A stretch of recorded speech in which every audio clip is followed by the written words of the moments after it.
Bismillah. Yazda bu bürclərin həyatı dəyişəcək. Yaz aylarının başlanğıcı bəzi bürclər üçün həyatın yeni mərhələsi deməkdir. Astrologiyaya görə bu yaz aşağıdakı bürclərin taleyində ciddi dəyişikliklər ola bilər. Şir bürcü. Sizin bürcünüz də bu siyahıya düşür. Yaz aylarında yeni iş və gəlir fürsəti yarana bilər. Həyatınızda vacib qərar verə bilərsiniz. Nüfuzunuz və diqqət mərkəzində olmağınız artacaq. Bu dövrdə risk etməyə cəsarət edən bürclər böyük uğur qazana bilər. Əqrəb bürcü.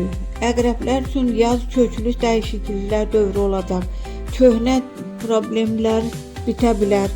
Maliyyə vəziyyəti yaxşılaşa bilər. Şəxsi həyatda yeni başlanğıc mümkündür. Buğa bürcü. Buğa bürcü üçün yaz ayları yüksəliş gətirə bilər.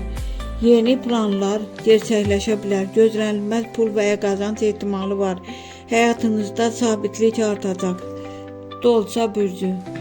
Dolçalar üçün isə yaz dəyişiklik və yenilənmə dövrüdür. Həyat tərzində dəyişiklik, yeni insanlarla tanışlıq, böyük ideyaların reallaşması mümkündür. Ən güclü dəyişiklik enerjisi isə xüsusilə Şir bürcü və Əqrəb bürcü üçün görünür.